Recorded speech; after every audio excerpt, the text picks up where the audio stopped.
सावन के महीने में हरिद्वार में कांवड़ यात्रा के अद्भुत रंग दिख रहे हैं। कल सावन के आखिरी सोमवार पर तमाम कांवड़िए भगवान के जलाभिषेक के साथ अपनी यात्रा संपन्न करेंगे। बीजेपी सांसद मनोज तिवारी ने भी वैद्यनाथ धाम में जल अर्पित करके अपनी कांवड़ यात्रा संपन्न की।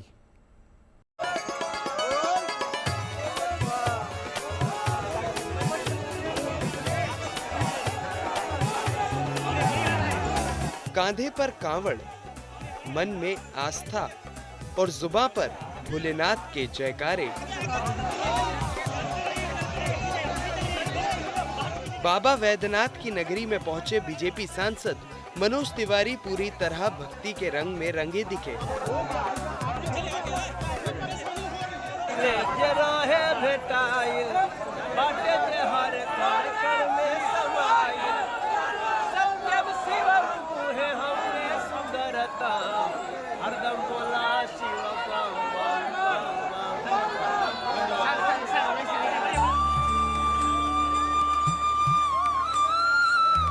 देवघर के विश्व प्रसिद्ध ज्योतिर्लिंग बाबा वैद्यनाथ के धाम में इन दिनों श्रावणी मेला चल रहा है।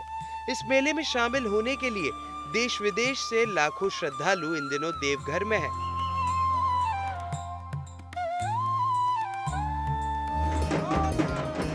सावन के महीने में बड़ी संख्या में कांवड़िए भी सुल्तानगंज उत्तर वाहिनी गंगा से कांवड़ लेकर बाबा वैद्यनाथ पर अर्पित करने के लिए पहुंच रहे हैं।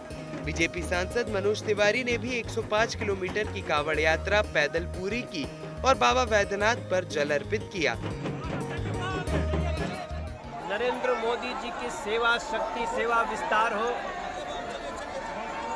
और मन में बहुत सारी बात है, भोले बाबा को बताना थोड़ी पड़ता है, वो तो समझ लेते हैं, लेकिन दिल से हम ये चाहते हैं कि हमारे देश को, सभी शिव पे विश्वास करने वालों को बाबा खुशहाली दे।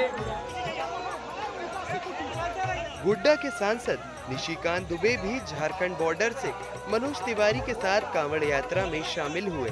उन्होंने करीब 15 किलोमीटर पैदल चलकर मनोज तिवारी का साथ दिया। सावन का पावन माह अब अपने समापन की ओर बढ़ रहा है। कल सावन का आखिरी सोमवार है। सावन में सोमवार का विशेष महत्व है। ऐसे में ज्यादातर कांवड़िए कल भगवान शिव का जलाभिषेक करके अपनी कांवड़ यात्रा संपन्न करेंगे।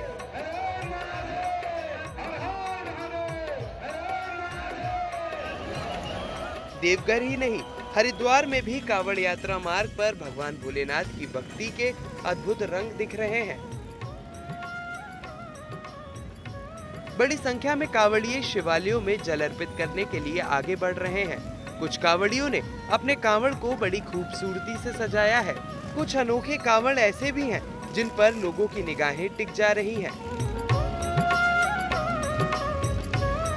कांवड़ यात्रा मार्ग पर मुरादाबाद में कांवड़ियों की सुविधा का पूरा ख्याल रखा जा रहा है।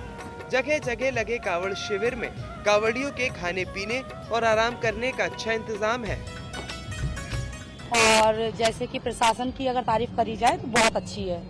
जैसे जगह जगह पुलिस की व्यवस्था भी अच्छी है और पानी वगैरह ये सब चीजें हमें बहुत अच्छे से मिली हैं। कंट्रोल करते हुए चले और हमें रोक रोक के पूछ भी रहे हैं कि कोई परेशानी तो नहीं हुई आप लोगों को, कि नहीं, हमें तो कोई परेशानी नहीं हुई। बहुत अच्छा लगा है। बहुत बढ़िया व्यवस्था है, बोले हर चीज की सुविधा है, बोले बाबा के दरबार में कोई कमी नहीं है।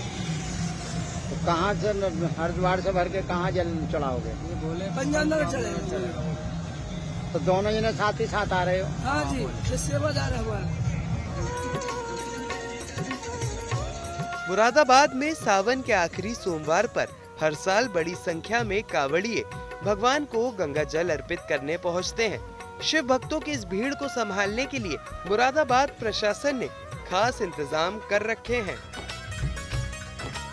यहाँ पे जो अंतिम सोमवार होता है उसमें सबसे अधिक भीड़ रहती है, तो उसको देखते हुए तमाम ऐसे जो रास्ते हैं जिसपे हमारे कांवड़िए गुजरते हैं उस पे डाइवर्जन का प्लान लागू कर दिया गया है। इसमें हम लोगों ने इनिशियली जो भारी वाहन है उसका डाइवर्जन किया था और अब जो 4 पहिया वाहन है उसके भी डाइवर्जन को हम लोगों ने इसमें लिया है।